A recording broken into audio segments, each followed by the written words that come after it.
Hey everybody, welcome back. If you're like me, you've probably had a couple of discussions online, on Facebook and Twitter, with people about the grand jury decision in Ferguson, Missouri to not indict Officer Darren Wilson. I know you have an opinion, but this is my show, and these were the things that I had a problem with out of that grand jury decision.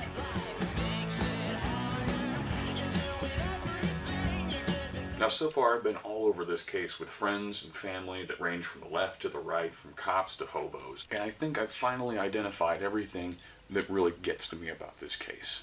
Starting with the distance Darren Wilson was from Michael Brown. So the Ferguson police originally stated that Darren Wilson was 35 feet from Michael Brown, supporting the immediate threat theory. But that distance was actually much further away, 148 feet in fact. So did they lie because they wanted to support Darren Wilson's narrative? And something that just occurred to me about it was, is that the distance between Brown and Wilson, or Brown and Wilson's SUV? It's just something I think they could have discussed in court. But then there's something missing too. We always hear about dispatch recordings or dash cam recordings, and none of that seems to be around in this case. Now in the grand jury testimony they do talk about Wilson communicating with dispatch, but they never bring in recordings. We don't understand what he heard over the dispatch. With that information, we would have proof of what was recorded, what was reported by dispatch. And every communication that Wilson had right as he was beginning to interact, just before he was interacting with Michael Brown. When you look at the pictures other people took of the crime scene, you can tell that Wilson's SUV is parked at kind of an angle. So you wouldn't have a lot of useful video, I don't think, but that audio could still sync up the chain of events as they went on. Does that video exist? We would know if it went to court. And then we have two autopsies. The preliminary autopsy was performed by a third party that came in from out of state, and they didn't find any gunpowder on Michael Brown. But then we've got the local St. Louis medical examiner that found material inside of the thumb wound that's consistent with things that would have been shot out of a gun. Only one of these two narratives can be correct. They can't both be true at the same time. And my thought here was, if the medical examiner was trying to support Darren Wilson's narrative about what happened that day, then why focus so much on the little bitty things that are inside the wound instead of actual gunpowder burns on the skin outside of them? That could only help support Wilson's narrative. But they didn't do that. They focused on that little bit. If by consistent with what comes out of a gun, does the medical examiner mean bullet? What exactly did the examiner find in that wound? We would know if it had gone to court. So, what about when the accused officer, Darren Wilson, he seems to need some help remembering what happened that day? Now, I understand stress affects the way that we remember things, and I too have experienced what it's like to struggle to remember something correctly. Nor can my experiences compare to what Darren Wilson went through that day. So the number of times that Darren Wilson's story changes doesn't bother me too much. It's pretty typical for witnesses to do that. But how much the story has changed and in what ways, that's what's important. But saying first that he stopped Dorian Johnson and Michael Brown for jaywalking, and then saying later that he stopped them because of cigarillos that Michael Brown was carrying because he'd heard something over the radio, which is it? He said that he did hear a dispatch about a robbery at the Ferguson marketplace, but then in testimony that he had made in his first initial interviews and in the grand jury testimony, said that he didn't hear anything about a robbery. So maybe it was just jaywalking that he stopped them for. Why is there confusion over this? We'd have some of these answers if it had gone to court, right? And then another kind of big thing, Wilson states that Brown was fleeing from him and still a threat at the same time, and that's why he shot him. So what then about the witnesses that said they saw Mike Brown stop, turn, and put his hands in the air? Was he no longer fleeing? Did Wilson still need to shoot him? What actually happened?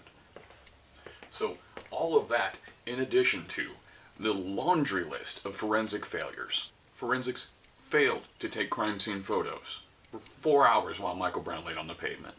Forensics and investigators refused to get all the testimony that they could from the witnesses to the event, including Dorian Johnson, who was walking with Michael Brown when it happened. I mean, sure, he's going to have a biased opinion about what happened that day, but to an investigator trying to get all the information, that's just data.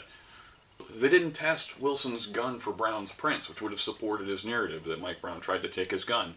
And there's blood splatter evidence that Darren Wilson was allowed to wash off before any photos could be taken of it. So destroying evidence. What is going on here? Is any of what I just told you true? What are the sources for it? Is it credible? What do we know?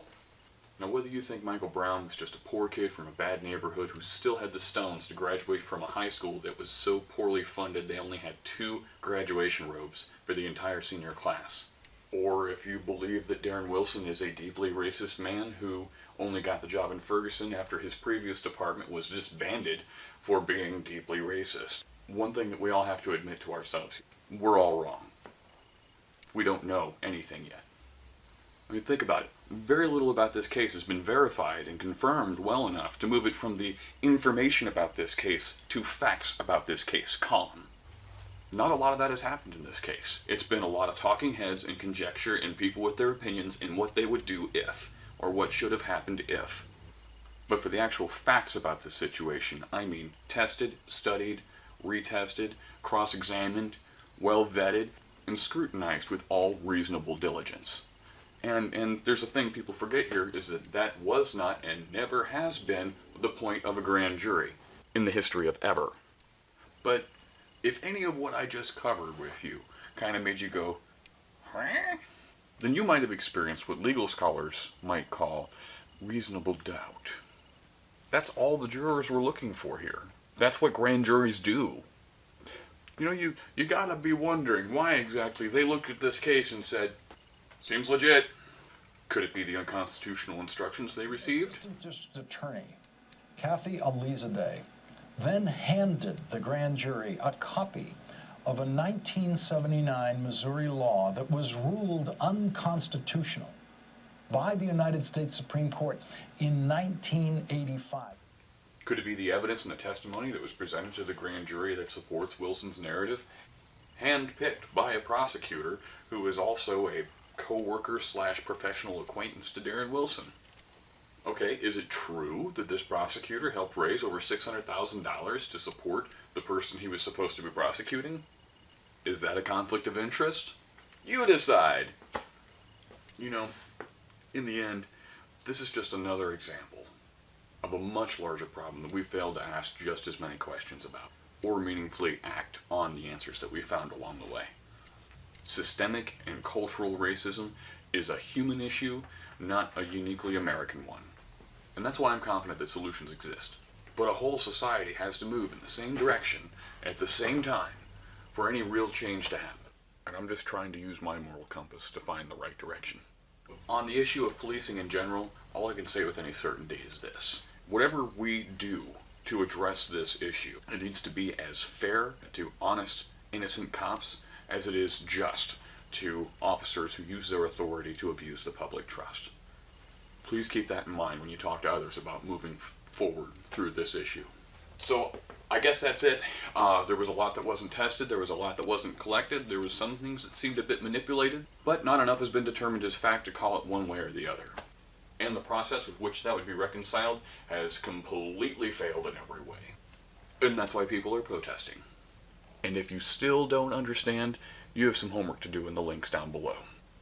Thanks for letting me share my perspective with you. Go ahead and click the like and subscribe button wherever it's at, somewhere on this screen. Share this video. Keep the conversation going. I'm sure we can find an answer to this problem. I'll see you next time.